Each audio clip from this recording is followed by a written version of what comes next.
ಸ್ವಾಮಿ ಸಮರ್ಥ ರಾಮದಾಸರಿಂದ ರಚಿತವಾದ ಗಣಪತರಾವ್ ಮಹಾರಾಜರಿಂದ ಅನುವಾದಿಸಿದ ಶ್ರೀಮದ್ ದಾಸಬೋಧ.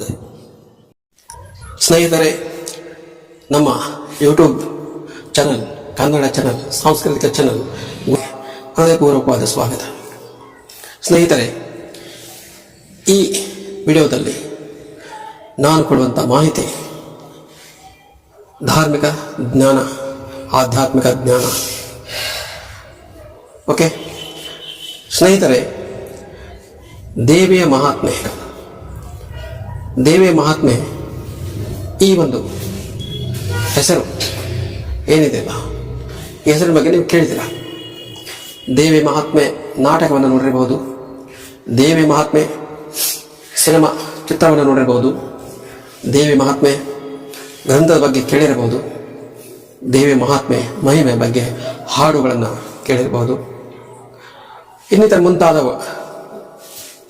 ಮುಂತಾದ ವಿಷಯಗಳ ದೇವಿ ಮಹಾತ್ಮೆ, ದೇವಿ ಮಹಿಮೆ ಬಗ್ಗೆ ಕೇಳಿರಬಹುದು. ನಾನು ಇಲ್ಲಿ ಮಾತಾಡೋದು ಏನಂತಂದರೆ, ದೇವಿ ಮಹಾತ್ಮೆಯ ಗ್ರಂಥ ಪಾರಾಯಣ, ದೇವಿಯ ಗ್ರಂಥ ಮಹಾತ್ಮೆಯ ಪಾರಾಯಣ ಎಷ್ಟು ಮಹತ್ವದಿಂದ ಕೂಡಿದೆ. ಸ್ನೇಹಿತರೆ,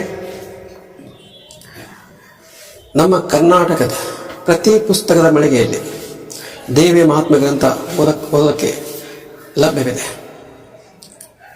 ಎಷ್ಟೋ ಜನರು ದೇವಿಯ ಮಹಾತ್ಮ ಗ್ರಂಥವನ್ನು ಓದುತ್ತಿದ್ದಾರೆ. ಮುಖ್ಯವಾಗಿ ನಮ್ಮ ನಾಡ ಹಬ್ಬ ದಸರಾ ಮಹಾನವಮಿಯ 9 ದಿನಗಳು ನವರಾತ್ರಿಯಲ್ಲಿ ದೇವಿಯ ಮಹಾತ್ಮೆ ಗ್ರಂಥ ಓದಲ್ಪಡುತ್ತದೆ. ನನ್ನ ಒಂದು ತಿಳುವಳಿಕೆ ಪ್ರಕಾರ ದೇವಿ ಮಹಾತ್ಮೆ ಗ್ರಂಥವು ಉತ್ತರ ಕರ್ನಾಟಕದಲ್ಲಿ ಹೆಚ್ಚಾಗಿ ಓದುವುದನ್ನು ಕಂಡುಬರುತ್ತದೆ. ಇನ್ನು ದಕ್ಷಿಣ ಕರ್ನಾಟಕದಲ್ಲಿರ್ಬೋದು, ಅಥವಾ ಉತ್ತರ ಭಾರತ ಇರ್ಬೋದು, ಅಥವಾ ದಕ್ಷಿಣ ಭಾರತ ಇರ್ಬೋದು, ಎಲ್ಲ ಕಡೆಯೂ ಕೂಡ ಆ ಶಕ್ತಿ, ಸ್ತ್ರೀ ಶಕ್ತಿ ದೇವಿ ಒಬ್ಬಳೇ ಇದ್ದಾಳೆ. ಅವಳನ್ನು ನೋಡುವಂಥ ಒಂದು ದೃಷ್ಟಿಕೋನ, ಒಂದು ಆರಾಧಿಸುವಂಥ ಒಂದು ಪದ್ಧತಿ ಬೇರೆ ಬೇರೆ ಇದೆ ಅಷ್ಟೇ. ಆದರೆ ಶಕ್ತಿ ಒಂದೇ, ಸ್ತ್ರೀ ಶಕ್ತಿ. ದೇವಿ ಸ್ತ್ರೀ ಶಕ್ತಿಯವಳು. ನಮ್ಮ ಭಾರತದ ಮಣ್ಣು ಆಗಿರ್ಬೋದು, ಸನಾತನ ಧರ್ಮ ಆಗಿರ್ಬೋದು, ಧರ್ಮ ಅಂತ ಹೇಳಲ್ಲ, ಧರ್ಮ ಅನ್ನೋ ಪದ ನಾನು ಹೇಳಲ್ಲ, ಸನಾತನ ನಾಗರಿಕತೆ ಅಂತ ಹೇಳ್ಬೋದು, ಸ್ತ್ರೀಗೆ ಆದ್ಯತೆ ಕೊಟ್ಟಿದೆ.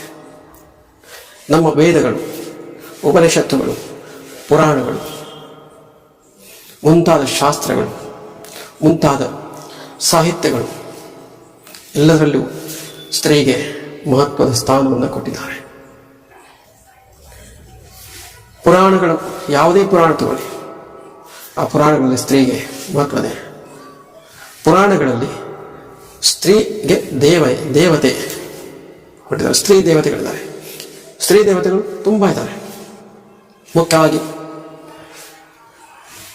ಪಾರ್ವತಿ, ಶಿವನ ಎಡತೊಡೆಯ ಮೇಲೆ, ಶಿವನ ಎಡತೊಡೆಯನ್ನು ಅಲಂಕರಿಸಿದಂಥ ಪಾರ್ವತಿ ಇರ್ಬೋದು, ವಿಷ್ಣುವಿನ ಹೃದಯ ಕಮಲವನ್ನು ಅಲಂಕರಿಸಿದಂಥ ಮಹಾಲಕ್ಷ್ಮಿ ಇರ್ಬೋದು, ಬ್ರಹ್ಮದೇವನ ನಾಲಿಗೆಯನ್ನು ಅಲಂಕರಿಸಿದಂಥ ಸರಸ್ವತಿ ದೇವಿ ಇರ್ಬೋದು, ಅಥವಾ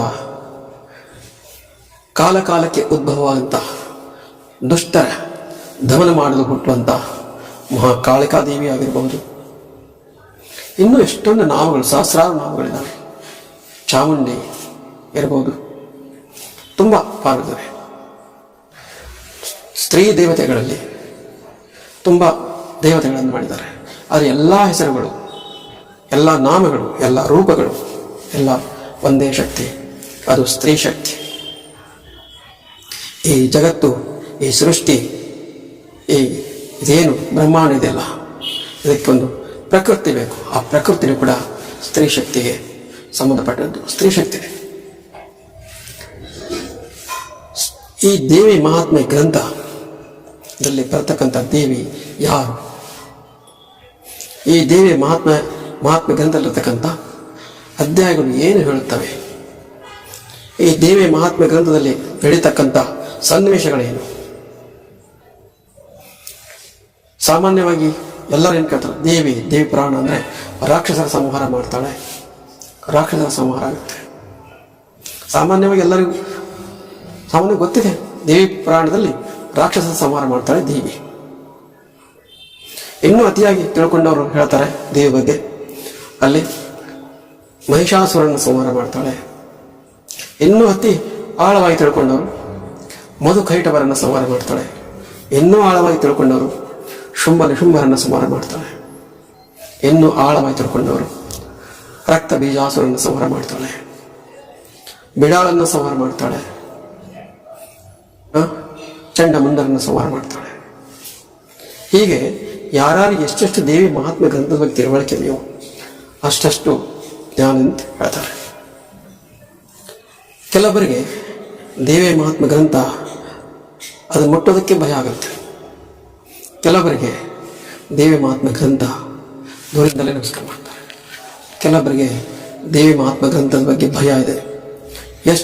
ಅದು ಏನು ನಾವು ಕೆಡಕನ್ನು ಉಂಟು ಮಾಡುತ್ತಾ ಒಳ್ಳೇದು ಮಾಡುತ್ತಾ ಅನ್ನುವಂಥ ಸಂದೇಹದಿಂದ ಕೂಡಿದವರು ಇದ್ದಾರೆ. ಈ ದೇವಿ ಮಹಾತ್ಮೆ ಗ್ರಂಥ ಈ ಹಿಂದಿನ 25 ವರ್ಷ 30 ವರ್ಷ 50 ವರ್ಷ 100 ವರ್ಷ 200 ವರ್ಷ ಹಿಂದೆ ಬರೆಯಲ್ಪಟ್ಟಿದ್ದಲ್ಲ. ಇದು ದೇವಿಯ ಮಹಾತ್ಮೆ ಗ್ರಂಥವನ್ನು ಬರೆದವರು ಸುಮಾರು 400-500 ವರ್ಷಗಳ ಹಿಂದೆನೆ ಬರೆಯಲ್ಪಟ್ಟಿದೆ ಮಹಾತ್ಮೆ ಗ್ರಂಥ. ಆದರೆ ಇವತ್ತಿನವರೆಗೂ ಅದು ಗೌರವಿಸಲ್ಪಡ್ತಾ ಇದೆ. ಯಾರು ಅದರ ಬಗ್ಗೆ ಚೆನ್ನಾಗಿ ತಿಳ್ಕೊಂಡಿದ್ದಾರೆ ಅವರು ಅದನ್ನು ಗೌರವಿಸ್ತಾರೆ. ಯಾರಿಗೆ ಅದರ ಬಗ್ಗೆ ಭಯ ಇದೆಯೋ ಅದರಿಂದ ದೂರ ಇರ್ತಾರೆ. ಅದು ತಂಟೆಗೆ ಹೋಗಲ್ಲ. ಅದರ ಅರ್ಥ ಏನು? ತಂಟೆಗೆ ಹೋಗೋದ ಅರ್ಥ ಏನು? ಅದನ್ನು ಭಯಪಡಿಸುತ್ತಾ ದೇವಿ ಮಹಾತ್ಮ ಗ್ರಂಥ. ಕೆಲವರ ತಿಳುವಳಿಕೆ ಏನು? ಅದರಲ್ಲಿ ಸಾಕ್ಷಾತ್ ದೇವಿನೇ ಇದ್ದಾಳೆ. ಒಬ್ಬೊಬ್ಬರ ತಿಳುವಳಿಕೆ ಆಗಿದೆ.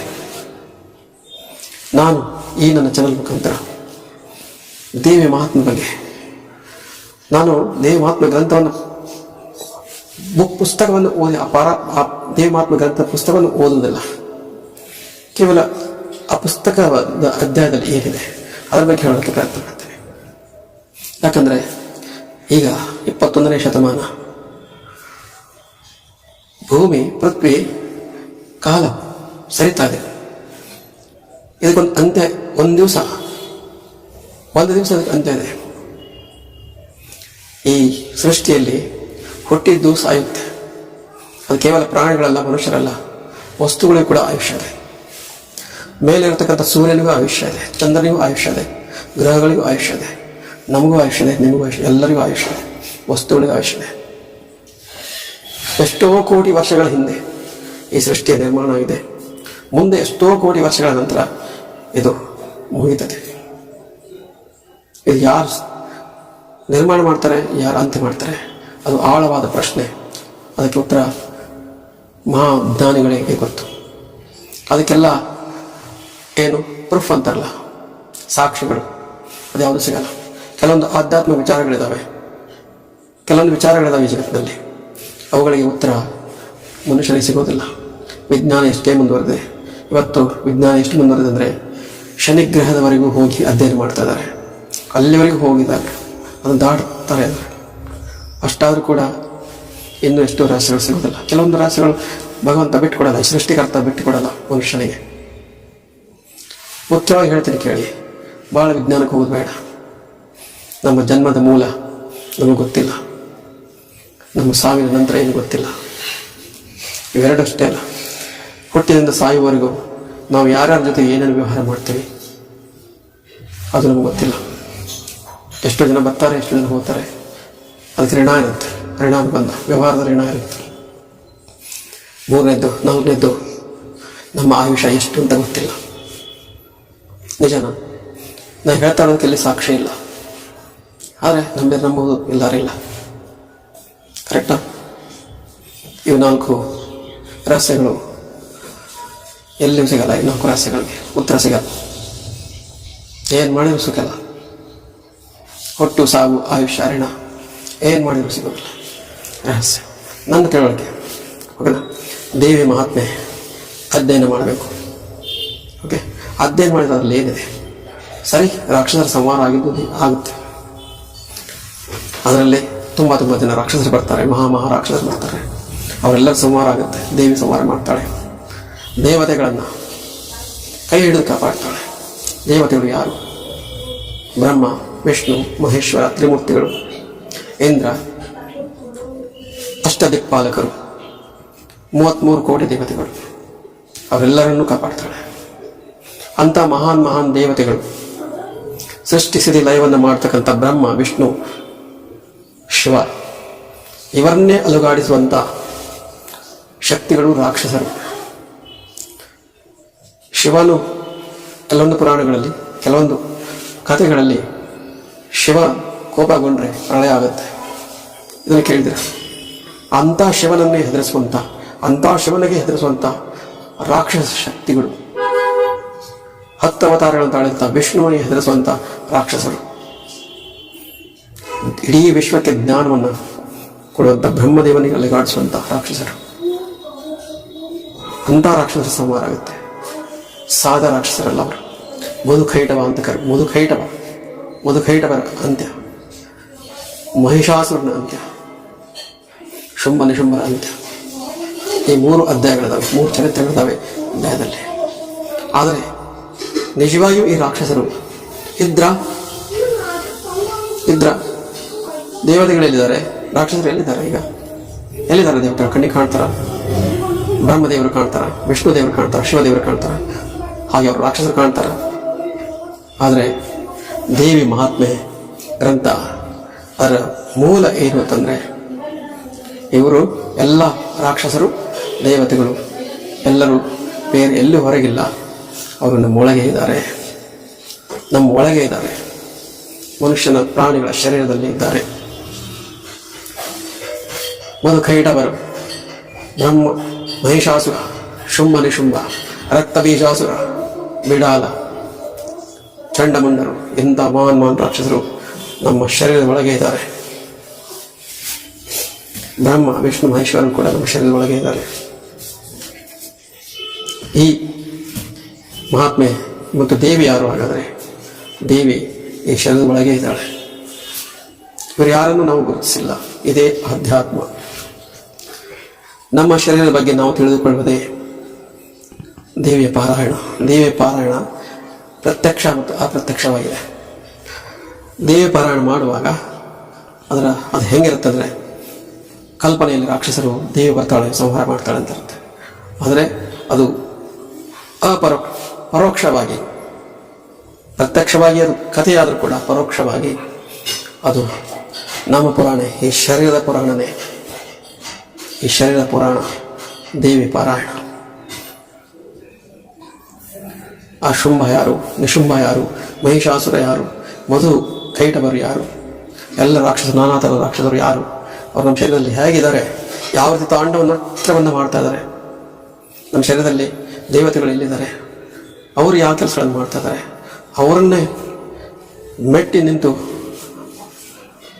ಈ ಶರೀರವನ್ನು ಆಳುವಂಥ, ಈ ಶರೀರತಕ್ಕಂಥ ಮನಸ್ಸನ್ನು ಆಳುವಂಥ, ಈ ಶರೀರತಕ್ಕಂಥ ಬುದ್ಧಿನ ಕಿತ್ಕೊಂಡಂಥ, ಸುಬುದ್ಧಿಯನ್ನು ಕಿತ್ಕೊಂಡಂಥ ಈ ಶರೀರದ ಸಕಲ ಚಲನ ಬಲಗಳನ್ನು, ಅಧಿಕಾರಗಳನ್ನು ತೆಗೆದುಕೊಂಡಂಥ ರಾಕ್ಷಸರು, ಅವರ ಸಂಹಾರ ದೇವಿ ಮಾಡ್ತಾಳೆ. ಆ ದೇವಿ ಆ ಶರೀರದಲ್ಲಿ. ಇದು ಮಹಾತ್ಮೆ ದೇವತೆ. ನಾನು ಮುಂದೆ ಒಂದೊಂದು ಅಧ್ಯಾಯಗಳನ್ನು ನಾನು ಓದೋದಿಲ್ಲ, ಪಾರಾಯಣ ಓದೋದಿಲ್ಲ. ಆದರೆ ಏನು ಹೇಳುತ್ತೆ ಅಧ್ಯಾಯ, ಏನು ಹೇಳುತ್ತೆ ಅದಕ್ಕೆ ಹೇಳೋದಕ್ಕೆ ಇಷ್ಟಪಡ್ತೀನಿ. ಯಾಕಂದರೆ ಇದು 21ನೇ ಶತಮಾನ, ಕಲಿಗಾಲ, ಕಲಿಯುಗ. ರಾಕ್ಷಸರು ಪ್ರತಿಯೊಬ್ಬರ ಶರೀರದಲ್ಲೂ ಇದ್ದಾರೆ. ಅವಗುಣಗಳಿದ್ದಾವೆ. ಕಾಮ, ಕ್ರೋಧ, ಮೋಹ, ಲೋಭ, ಮದ, ಮತ್ಸರ ಎಲ್ಲ ಅವಗುಣಗಳಿದ್ದಾವೆ. ಇದು ಹೆಚ್ಚು ಕಲಿಯುಗ ಅಂತ ಕಡೆ ಹೋಗ್ತಾ ಇದೆ. ನೀವು ಅರ್ಥ ಮಾಡ್ಕೊಳ್ಳಿ. 2021ರಲ್ಲಿ ನಾನು ವಿಡಿಯೋ ಮಾಡಿದ್ದೀನಿ, ನೀವು ನೋಡ್ತಾ ಇದ್ದೀರ. 3021ನೇ ಇಸ್ವಿಯಲ್ಲಿ ಭೂಮಿ ಹೆಂಗಿರುತ್ತೆ, 4021ರಲ್ಲಿ ಹೆಂಗಿರುತ್ತೆ, ಇನ್ನು 1000 ವರ್ಷದಲ್ಲಿ ಹೆಂಗಿರುತ್ತೆ ಯೋಚನೆ ಮಾಡಿ. ಎಷ್ಟು ವೇಗವಾಗಿ ಪರಿವರ್ತನೆ ಆಗ್ತಾ ಇದೆ. ಜಗತ್ತಿನ ಯಾವ ಮೂಲದಲ್ಲಿ ಏನೇನು ನಡೀತಾ ಇದೆ, ಎಷ್ಟು ವಿಜ್ಞಾನ ಒಂದು ಕಡೆ ಮುಂದೆ ಹೋಗ್ತಾ ಇದೆ, ಒಂದು ಕಡೆ ಭಯ, ಒಂದು ಕಡೆ ಆತಂಕ, ಒಂದು ಕಡೆ ಅನ್ನದ ಕೊರತೆ, ಏನೇನೋ ನಡೀತಾ ಇದ್ದಾವೆ, ಒಂದು ಕಡೆ ಇಲ್ಲ ಇದ್ದಾವೆ.